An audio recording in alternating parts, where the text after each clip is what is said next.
Did you know there was a whole department just to animate the spots? And did you know a whole new method was invented to ink the drawings for the film? Find out why in 100 Facts About 101 Dalmatians.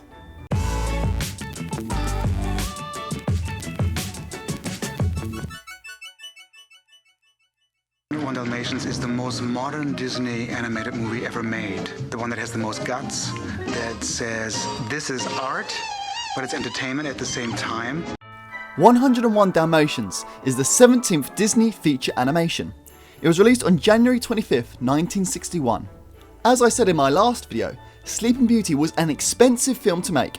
It took the studio 6 years to make, and they hired a lot of artists to work on this technical masterpiece. This was because Walt Disney wanted it to be a new evolution in art. It cost $6 million to make and only earned $5 million in the box office. Animation was very costly, and Walt needed to find a new way to save money in the production. Many people were telling Walt to stop making animated films. He had already started making live action films, he was in television, and even had his own theme park. Walt Disney didn't want to abandon animated films. He felt like they were the core of what Disney represented.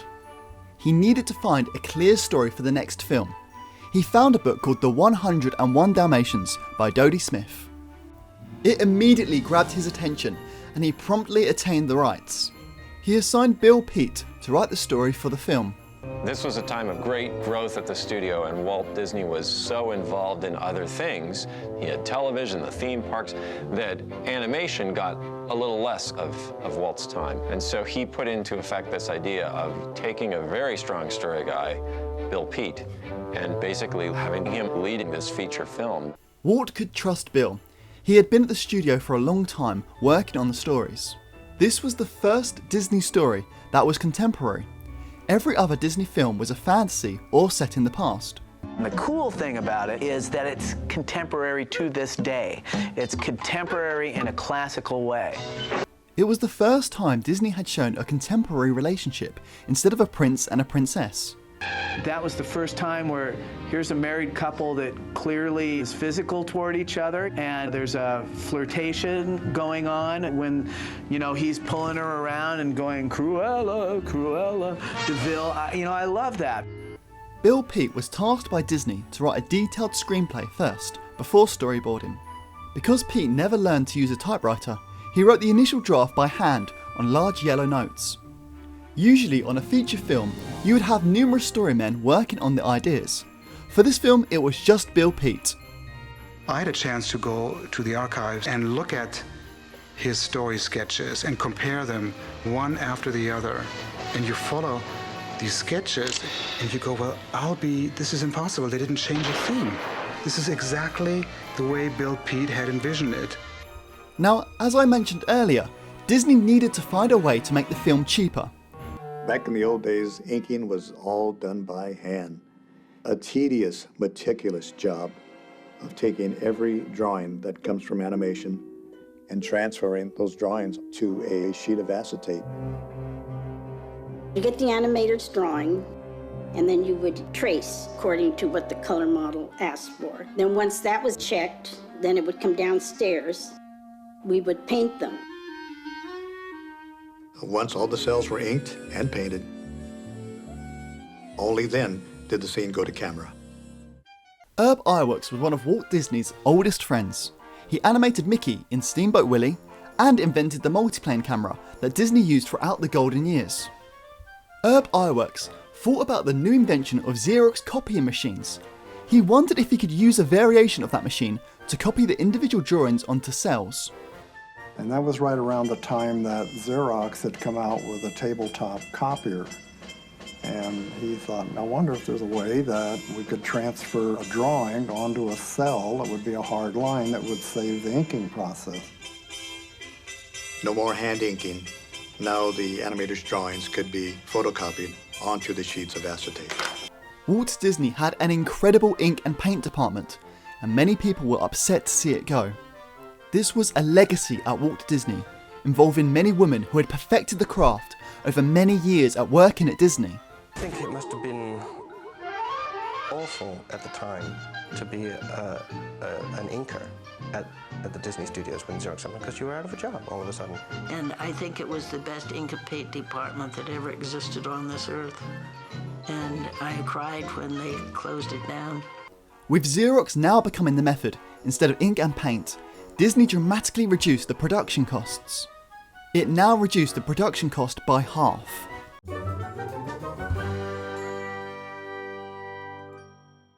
Dalmatians is influential to everybody that works as an animator now. It's such a great combination of real knowledge in terms of human motion, emotion, animal anatomy, locomotion. I mean, these guys are really at the top of their game. You know, this crew, this Milt, Carl, Frank, Ollie. It's just so well crafted that the animators just kind of go crazy over it. 101 Dalmatians has some of the best animation ever produced. In my previous videos, I have talked about Disney's 9 Old Men. The 9 Old Men were a group of animators who were responsible for the development of animation in the golden age of Disney. They were now at the height of their skills. They had spent many years developing their craft. A lot of them were experts in dog locomotion from their time animating Lady and the Tramp. Not everyone disliked the idea of Xerox. The animators were very excited about it. They could now see their own drawings on the screen. This had not been done before. Well, we were delighted. The Xerox process was a delight, really, for the animator. At least we felt at the time, because this is the first time we ever saw our drawings directly onto the screen. You old rascal! This now meant that whatever the animators drew would be on screen, so that animators had to be careful to animate a clear line. There was apparently an inter-office memo that went around at Disney saying, please make your drawings neat. Don't show your construction, your roughs underneath there, because whatever those drawings are going to go right onto the screen. So the assistants had to go through and clean up the drawings. And of course, this must have been really nerve-wracking if you were working for someone really great, you know, Frank Thomas or Milt Kahl, who had done these amazing drawings, and then you have to go with your own pencil and mess with it. Milt Kahl redesigned Anita. They originally had a different look for Anita, but Walt Disney did not like it. So he asked Milt Kahl to redesign her. Milt was the master at drawing human faces, as he was a very skilled draftsman. Milt was often assigned the human characters. He was often annoyed that he was given this job, whilst other animators were given the fun characters to do, and really exaggerate the movements and facial expressions. It was a lot more difficult to draw the human characters than the animal characters. This is because we see humans every day. You can do anything you want with animals because we're doing animals doing things that animals don't do. For instance, facial expressions and dialogue, everything. And people aren't used to watching animals doing this, and so they're not critical. But they're used to watching people that move around and talk and do everything, and you become very, very critical of them, you know. Milt loved the Xerox, as he got to see his drawings on the screen. However, Milt became especially protective of his drawings. He wanted to see them exactly as he drew them, even if that meant leaving some of the construction lines in. Milt Kahl became militant about the people following them up, reducing the rough lines. Milt made them kind of stay away from that. So in some Milt Kahl scenes, you actually start to see glimpses of construction lines. I've heard stories of Milt Kahl exploding because somebody changed his drawings. And as time went on, Milt was able to hold on more and more to his exact drawing. Frank Thomas became famous for his sincere acting abilities in his scenes. His animations always had such heart to them and made us emote for the characters. Frank animated the scene when Roger is trying to resurrect one of the puppies. In this moment, as the audience, we are completely connected to this piece. We are willing Roger to bring the puppy back to life and waiting on the edge of our seat, hoping for some good news. It is incredible how these masters of animation could make us feel that way about watching some pencil drawings. For those moments, we completely forget we are watching an animated film, and we think of these characters as real. Ollie Johnston animated a scene that was quite restrictive. He had to think outside the box for this animation to come to life. In this scene, Perdita is squashed in the corner and therefore has quite restrictive movements. Pongo comes to console her, and once again Ollie creates some incredibly moving animation. So it was very restrictive as far as action. You couldn't move her head much or anything, but in the end, I think that was the best way to handle the sequence. Oh, Pongo. And what moves we did put on them, I think paid off, and particularly the little one at the end where he gives her that little kiss. We've always felt that touching was very important in animation, and taking these little pencil drawings and having them touch has a big impact on the audience if it's done right. Mark Davies produced some of his finest work for this feature. On the previous film, he animated Maleficent. He had to be very careful animating Maleficent and stick to her straight lines to match the style. Maleficent also didn't have many interesting things to do. She was often given straight speeches to the camera.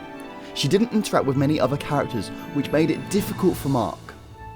In 101 Dalmatians, Mark Davies was cast as Cruella de Vil, and it is one of the best casting decisions ever. Mark can really let loose with this animation and create an engaging character that has great dialogue with the other characters. This was really one of the most fun assignments I've ever had in the studio. She was a funny villainess. While what she was doing wasn't very nice, she herself was an entertaining character. Anita, you're such a wit. This also happens to be the last animation that I ever did on a Disney film. He ended his Disney feature animation on a high note, as this was the last Disney film that he worked on. Mark Davies went on to work on one of Walt Disney's other projects, one called Disneyland. Mark was responsible for the design of all the characters in Pirates of the Caribbean, so if you've ever wondered why that ride is so good, it is because of this man. Something interesting about this film is that even the cars look alive. They bounce up and down and chug along like they're struggling. There is a reason the cars look so good as well. Our Iworks had this interesting idea that, okay, so I'm using a Xerox camera to translate pencil lines drawn on paper into line work on cells. Why can't I have that camera look at a line that's drawn on the edge of a model? So what they did was actually built a car out of cardboard and put black lines along all the edges. This was a very clever way to shoot the scene. It was cost effective and created a good effect. The Xerox machine was perfect for this film. The Xerox created a sharp black line which suited the Dalmatians well, as they are black and white. This was the best film they could have done with this new method. It also helped with the spots. They had a whole department just working on the spots. We also had a unit actually that did just the spots. Chuck Jones said only Disney would animate a movie called 101 Dalmatians with like 6 million spots. He said at Warner Brothers we couldn't even do a movie with a dog named Spot that had one spot. So it was a pretty crazy idea to do 101 Dalmatians. Ken Anderson was the art director for this film. He liked the look of the Xerox and wanted to use the same effect for the backgrounds. It was the first use of Xerox line on any kind of a feature picture. And I personally loved the idea of seeing an animation drawing in Xerox. So then I tried to make it one world by doing the same thing with the backgrounds. What Ken was looking for was a design that would bring the backgrounds and the animation together. And I've seen some of the backgrounds, and they're these wonderful layouts, which are fairly, what would you say, traditionally drawn. And a guy named Ernie Nordley went over the backgrounds and made, perfect symmetrical things a little bit asymmetrical and fattened some things up and gave it a little more of a caricatured quality. It's a subtle effect. His drawings were then Xeroxed and placed over the background painting to bring it all together and make it all feel like it had the same graphic quality of the foreground characters. I think this looked beautiful in the end film. The background and foreground characters matched perfectly. Unfortunately, Walt Disney was not a fan of this style. This was heartbreaking for Ken, who had worked so hard to match the styles. And then we find out, much to our surprise, that Walt was not all that pleased with it. And poor Ken Anderson, boy, he really suffered for that film, because I think having Walt being displeased with your work was probably the worst thing that could happen to any Disney artist. Well, I'm a huge fan of Ken Anderson. He's been kind of my hero from the beginning of the time that I started to work in animation. It's almost tragic that Walt Disney actually did not like the look of the film. What's the matter with you two? You got cloth ears? I said you're not coming in here.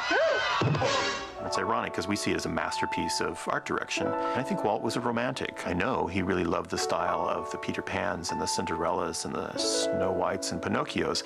And I think Walt probably mourned the fact that he was losing this lush, beautiful tapestry kind of look to his films. And Walt Disney never quite forgave Ken until the very end of his life. Walt came into the studio, and I was so grateful and glad to see him. I said, gee, it's good to see you, Walt. He said, Ken, it's sure good to be here.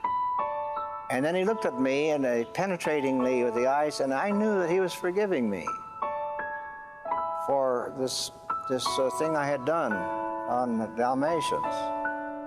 He didn't say anything, but I know I was forgiven, that as far as he was concerned, it wasn't so bad after all. So it meant a lot to me. And then I found out, of course, 2 weeks later he was gone. During its initial theatrical run, the film grossed $14 million in the United States and Canadian box office. An incredible achievement after the box office failure of Sleeping Beauty. France absolutely loved the film.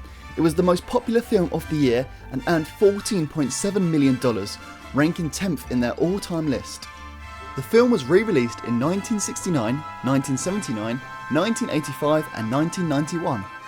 Adjusted for inflation, the film has had a lifetime gross of $900.3 million.